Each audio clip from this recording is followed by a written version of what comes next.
guys, welcome to Between the Speakers, brought to you by FUSER. I'm your host, Simon Rex, and we got a heck of a doozy of a show for you little rascals today. My friend and super YouTube sensation, Jesse Wellens, is going to be joining us. He's a video game nerd just like me. And look, first of all, here's my story about Jesse. When we hang out in Venice, right, we were neighbors for years. We walk down the street, and everybody under 25 years old freaks out when they see him. And because he is basically a millennial superstar, right? But anybody over 25 or 30 maybe might once in a while recognize me from scary movies, or one of my other horrible movies, or possibly MTV. So there's this age difference between us, okay? I'm 45 years old. I believe, we'll find out how old he is. I'm going to ask him. I think he's in his 20s. But the guy, go to his Instagram, Jesse Wellens. Look at his body. This dude has a Greek physique from Mozambique, okay? The dude's ripped. And it's a little intimidating when I hang out with him because he's younger, he's got a better physique, and he has more followers on Instagram. So he's going to be hanging out with us. It's going to be real crispy. Good news, my boy who's here in the studio, my engineer, Ben, just got married yesterday. So congratulations, Ben. He's got a ring. Congrats.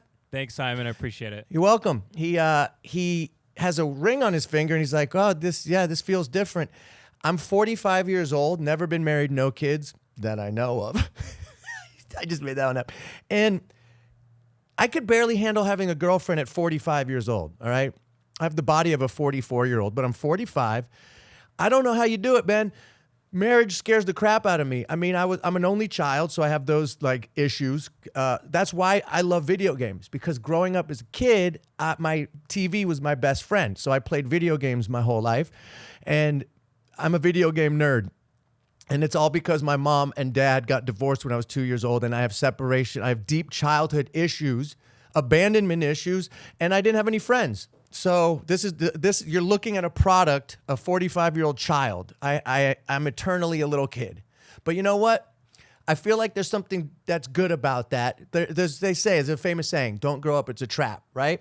So I'm always torn between like staying a silly goose forever and taking myself too seriously. As long as you're responsible, I really believe you could be immature for the rest of your life. Like, I don't want to bring up a sensitive topic, but I find farts to still be funny. I fart, I laugh. I thought there'd be an age where maybe like after 40, I'd be like, oh, I don't think farts are funny anymore. They're even funnier now. Because the older you get, the sadder and squeakier they get. So you got that to look forward to, kids. Yeah, we're going to talk to Jesse about how he ended his video game virginity, since he's from a little different generation. You know, I'm old school. I grew up on Atari 2600. Most of you guys probably don't even know what that is. I'm so old, I watched video games and rap music come out in the late 70s, early 80s, pretty much at the same time. So to see where video games and hip-hop music has come to become so big and mainstream, oh man, I'm feeling my age, baby. All right, let's get Jesse Wellens on the old computer here. Ba-da-boop. All right, and welcome to the show, Jesse Wellens. Hey! What's up, baby? What up, Simon? You good? Good. I mean, you know, quarantining hard. Tell me, what's your quarantine routine? You're working out. It looks like you're working out. I mean, it's like Groundhog's Day, but you like wake up. So how do I do it? I wake up, I go straight to meditation. Whoa, this is new. Meditating now. Tell me. Wait, Yeah. Let's stop there. What kind of meditation are you doing? I'm just using this app, and it's like 15-minute meditation. I don't know what it's called, or it's my first time doing it, but it's definitely been great. The ancient people used to use apps thousands of years ago. So Right, it kind of just walks you through it, and it's I mean, it's just helping me with anxiety and you know, like this shit is stressful right now. So I do that. I don't even look at my phone first. I just go straight to meditation. I love it. You know, I need my phone Yep. to like, but I just hit the thing.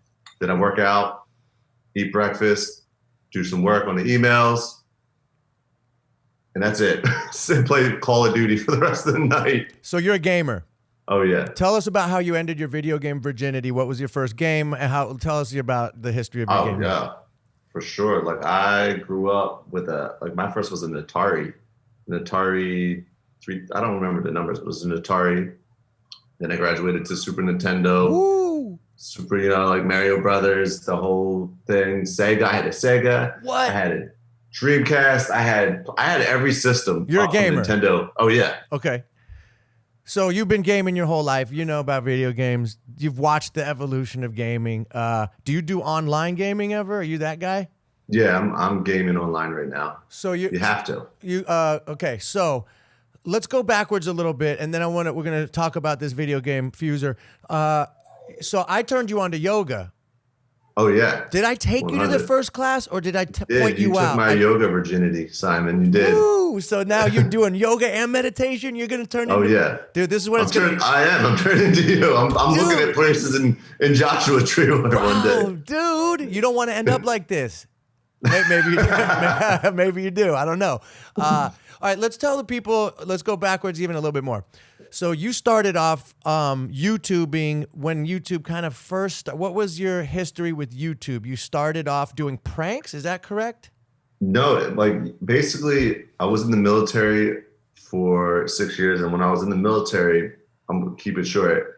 I was consuming online content in Korea because we didn't have any television, so I was using the internet to consume content. That was like 2004, 2005. And people were making silly videos and getting paid for it from this website. And I was like, I could be silly and do that. And I just dared my girlfriend to eat a tablespoon of cinnamon at the time. She choked on it. I put it online. This website paid me $200. And I was like, that was the easiest $200 I ever made. And I just never stopped. YouTube came around and it was like a partners program. And I just started doing that and just figuring it out and did it for 13 years. And you took it to a whole nother level. I met you through Andy Melanakis. Shout out to Andy. We're all Venice neighbors for a while, a few years ago. Andy left Venice. You stayed. You got sprung on Venice. Now you're a full Rose Street. You're almost a gang member, I'd say. I mean, they're still here, though. They're still here. I stay far away.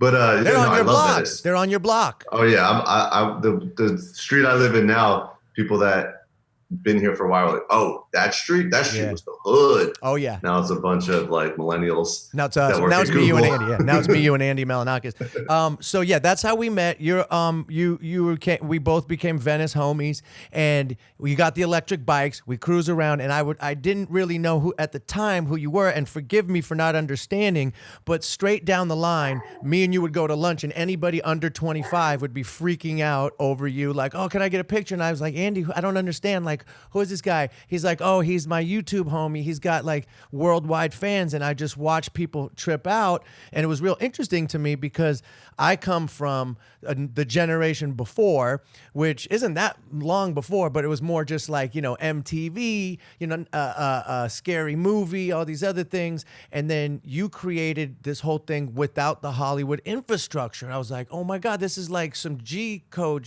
stuff. Like, thanks. You're doing it yourself without Hollywood. Yeah. And then we put you in, me and Nick Swartzen's Comedy Central show, and you did some acting with us. Yeah, and I'm not an actor, but I want to be a director. You put me as a director and the thing, so we're perfect. Dude, I just played what I want to do. And you directed a Snoop Dogg video. Yeah. Got a lot of controversy. Yeah, it's got a lot of controversy. The first one that you directed. The first one, yeah. I don't know if you saw the second one, but he travels back in time and slaps up a plantation owner and saves some slaves and goes back to the future. Did you write the treatment for that one? I did. Nice. Me and my friend James, we wrote the treatment for both of them. And tell me about, as directing something you're going to get into post YouTube, because I remember talking with you and you're like, look, I did the YouTube thing. I'll still do it to make money, but like, I kind of want to do other stuff. Where are you headed with all this? Yeah, 100%. I want to direct more things. That's the goal. Like, I don't want to be in front of the camera as much as I like to be behind. And yeah, maybe one day some films, some scripted shows. I think a scripted show is my next lead. Like, that's what I want to do, or at least a pilot for a scripted show.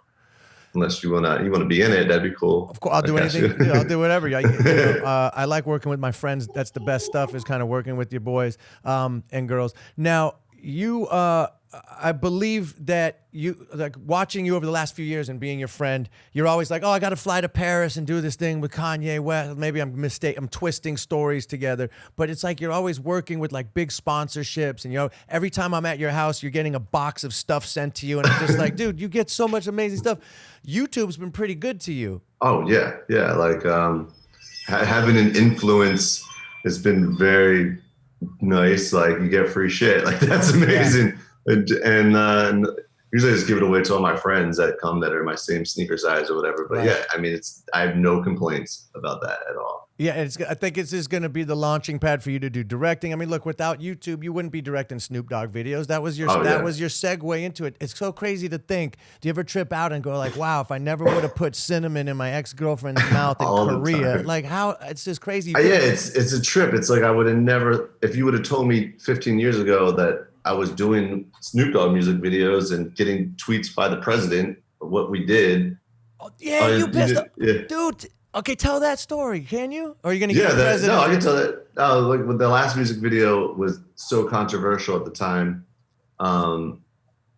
Right-wing media, like we really tried to like clickbait the president, and we did. It worked. Like that was the plan, that's to clickbait him. Wow. And like the media took what Snoop and I did and twisted it into this really disrespectful thing. And then the left-wing media, because Trump saw it and then he tweeted about it, and then the left-wing media was like, Trump, why are you tweeting about a fucking rap beef with Snoop Dogg? Are you kidding me? You're the president. Wow. And like, so yeah, that happened, and Snoop and I got to talk to the Secret Service about what we were doing. And at the end of the day, it wasn't as bad as what the media made it look like to me. And that was like the whole story in the music video was like, don't trust everything in the news, and things can be like, misunderstood and packaged wrong. You trolled Donald Trump and it worked. I did. That's unbelievable. And the Secret Service, because I tweeted like later, I was like, I clickbaited the president and it worked. Wow. And then the Secret Service was like, what did you mean by clickbaited the president? They asked me. Right. I was like, you know what clickbait is? They're like, no. I was like, that's when you see like a thumbnail on the title and you are very interested to click on it, and it was not what you were expecting it to be. Right. And you got suckered into reading some article that wasn't what you potentially initially thought. Right. And you're like, oh, okay. And I was like, yeah, like Donald Trump thought that we were being over the top towards him and illegal, and then come to find out when you watch the actual video, it was not that at all. So what was it like working with Snoop? Cool dude? Oh yeah, he's the man. Have you met him before? I'm assuming. I've got to do Scary Movie 5 with him. He smoked so much weed. He wouldn't. It was interesting to watch because I've never seen anybody smoke marijuana back to back than him. Like he had someone actually rolling his blunts for him at the time. So he would be finishing one, and then the guy would hand him another one. And they were like, Snoop, we're actually shooting a scene in the movie. Like, can you put the joint down just for this 1 minute to not smoke? And he wasn't really having it. But like it was kind of a struggle to get him to put the blunt down for 30 seconds to shoot the movie. Yeah. And it was with Mac Miller. It was Mac Miller and Snoop I got to shoot with, the late Mac Miller. No. Rest in peace, Mac Miller. So I got to work with both those guys. And Snoop was he's the epitome of cool. Like it doesn't seem like anything bothers that guy. Like he's just kind of like that. He's just a happy guy. Yeah. He's definitely super mellow and super like real and humble. Yeah. And yeah, he likes to smoke his weed, obviously. But the funniest thing was on the shoot, this last music video, we were at a park for this scene, and he was smoking weed and stuff. And like I want him to be smoking weed in the music video, like that's part of it. So I never had to tell him to stop. But the park rangers go to my producers. They're like, he can't be smoking in the park. And then the producers come to me because I'm the only one that will like communicate with them. They're like, yo, Snoop can't smoke here, or they're gonna close the whole thing. I'm like, fuck. I was like, you mean to tell me I gotta go over to Snoop right now and tell him he can't smoke weed? They're like, yes, or they're closing it down. And he was like in a scene, like sitting in a car, like he's supposed to be smoking. And I go to the car, I'm like, Snoop, y'all, look, everything looks great, But you can't be smoking weed though, because the park rangers are freaking out, they're gonna close the whole thing. He's like, it's a fucking park, what the fuck? And I'm like, I don't know, Snoop, they're gonna close it down, man, like so we can't be smoking. He's like, mother, and then he like puts it out, and then he was like, I'm like, God damn, I just can't believe I just told Snoop that he can't smoke weed. Yeah, like, that's amazing. So you're a gamer. We've already established that. I want to show you a clip of the video game so you can feel what it's like to be a DJ in your own home. Let's roll a clip of FUSER, guys, and show Jesse what it's all about.